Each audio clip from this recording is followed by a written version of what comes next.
In this video, I want to talk about the 10 lessons I learned the hard way when it comes to freelancing. And they are things that are growing pains for most freelancers. But if you can get a grip on them earlier, it's going to save you so much frustration and you're actually going to enjoy what you're doing. The first one is something that I talk about quite often on this channel: underpricing my services. Now, I know at the beginning of a freelance career, there are many times where you don't know how to price, or you're trying to find out what the market value is, or you don't want to price too high knowing your experience and your skills. But you do need to set a value that is sustainable and will actually help you grow your business, to grow a profitable business down the line. Now, you don't have to start at the top tier, but you have to figure out what your service is actually valued at. And many freelancers initially charge way too little, or they undervalue their skill and their time.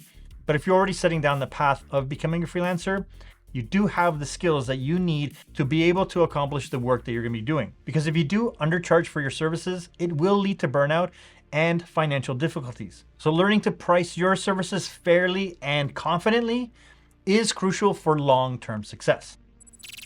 Another big lesson I learned the hard way is to not set boundaries. Now, this means the balance between work life and your personal life. When I first started out, I would take on calls at any point in the day, night, whatever. My main goal was to satisfy the clients that I was working with and let them know that I was available. But there is a key difference between being valuable and available. You need to be able to set clear boundaries. And if you don't do that right from the beginning, if you don't practice that from the start, it will creep into your life and consume so much of your time, and it'll be hard to rein that back in once you've let that genie out of the bottle. So one of the best ways is to communicate with your client, to let them know that you will happily answer any communications throughout the day. And if you don't respond to them, say after 6 o'clock, that you'll get back to them in the morning. Most clients are fairly receptive to this kind of communication.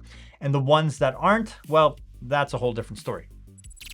The biggest thing with being a freelancer is that there is inconsistent income, especially early on.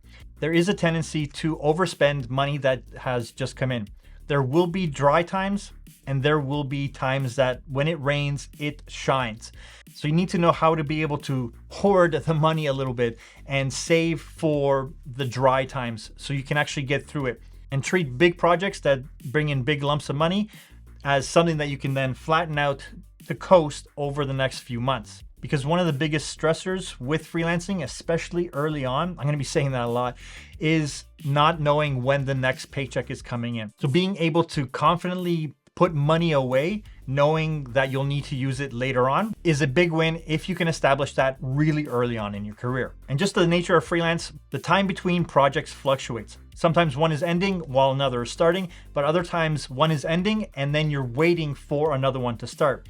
Or you may not know when the next one is coming. And the further you get in your career, that feeling of not knowing when the next paycheck is coming, that doesn't really go away, even though you can be booked back to back on projects. So save yourself a lot of stress and put big chunks of money away. And speaking about money, make sure while you're pricing and you're putting money away, that you allocate enough money for taxes and other expenses that you need to take care of. And the next hard lesson is a big one for a lot of people. I'm not seeing as much these days as I did when I was starting out, but a lot of people didn't market themselves, or they chose to limit how they market their services. Because these days, just creating a website and one portfolio and then just waiting for the clients to come to you is not going to work. You need to be able to establish systems that will attract clients. Setting up a portfolio, participating in networking events, putting yourself out there to be visible for people that will hire you for the services that you provide. Most freelancers only focus on the craft, on the skill that they are working on, and they really avoid the business side of marketing and networking. And over time, you'll realize that self-promotion and building a professional network are essential to finding new clients and maintaining a steady flow of work. Now, this next one I see time and time again. Like, it's so frustrating seeing new freelancers, or even ones that have been around for a couple of years, not use contracts, not even a bare bones one, not putting stuff down in writing, not putting overtures, not putting limits on change requests, not delegating who's responsible for what, who needs to provide assets, what you're going to be providing as deliverables for the final project to be closed out. And listen, I get it. Creating contracts for every single project just seems daunting. But very quickly, you learn that having a written agreement outlining the project and the scope, the payment terms, the deadlines, and all of that is crucial for avoiding misunderstandings and protecting your own butt. So if you're just starting out or you've been avoiding it, make sure you get on that right away and figure out how to get even the bare bones contract in place for every single project. Something else that happened to me when starting out is bad time management or procrastination, where I would find myself not being motivated to start working on a project. As a freelancer, there isn't anyone that is going to tell you that you need to work on it. You need to work on it. If this is the kind of job you want to do, you are the boss. You are responsible for doing it. No one is coming to do it for you. So you need to be able to figure out how to bust through that procrastination and find a way to manage your time. Now, I'm not saying that you need to work 100% of the time or be able to put yourself on a schedule, but you need to know how long something's going to take and how much time you'll need to set aside to get it done.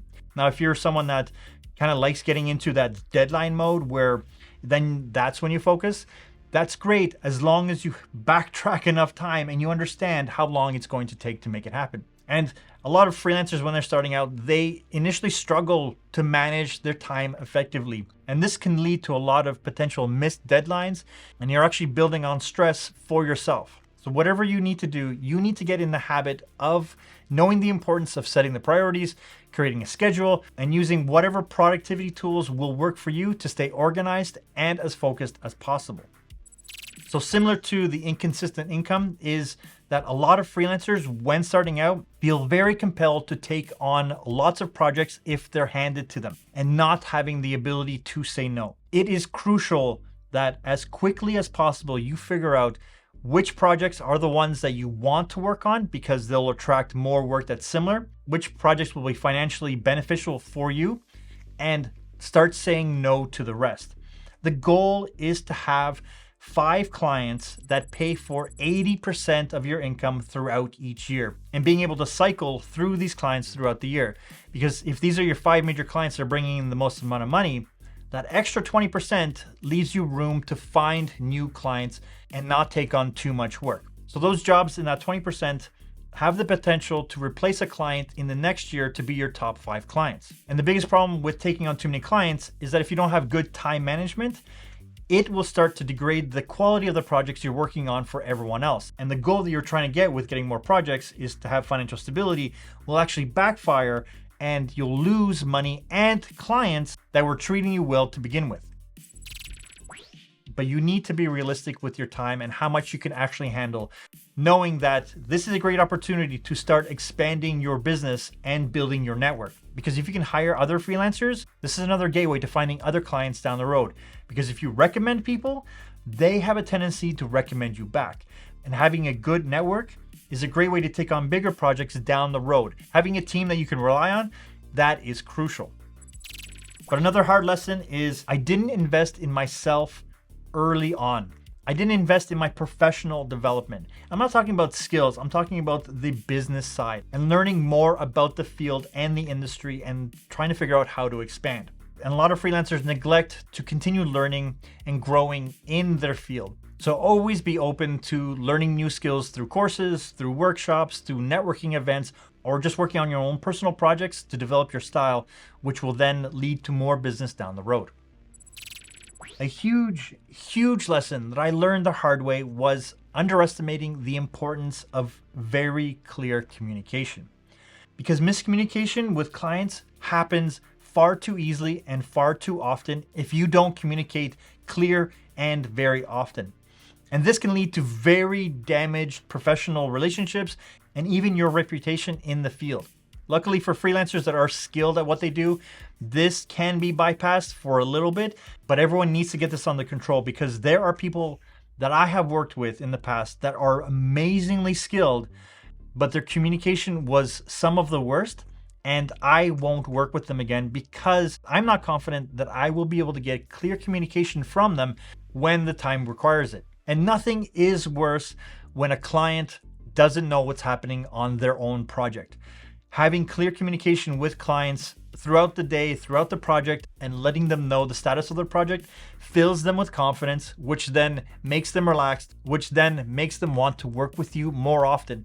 Because essentially what we do beyond just the services that we're providing is that we fill the clients that are working with us with confidence that we were the right choice to work with. Being very clear, very transparent in what's happening on a project is super essential for managing expectations and ensuring that the project gets done to the expectations. And I don't know what it is, but I find that this is almost 100% true for almost every freelancer that I've ever talked with when they started out, that they ignored the legal and the financial side exclusively in what they're doing. And that means setting up the proper business structure as a freelancer in your area and understanding what your financial responsibilities are, such as taxes, insurance, invoicing, because over time, learning the importance to stay organized and understanding the relevant regulations in your area and seeking out professional services and advice for your own services, such as accountants or lawyers. Now, it's something that a lot of people tend to avoid for as long as possible because they don't want to spend on those services because they feel that they're not making enough money to justify spending on those services. But that's where knowing how to price for your services properly is crucial for sustaining a long, successful freelance career. And that usually stems from another hard lesson, which most freelancers undervalue their time. Because many freelancers, when starting out,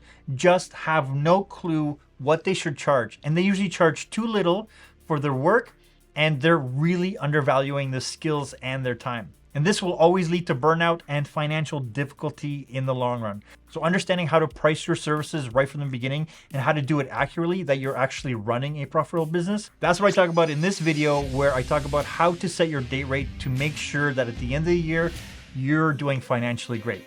As always, thanks for watching.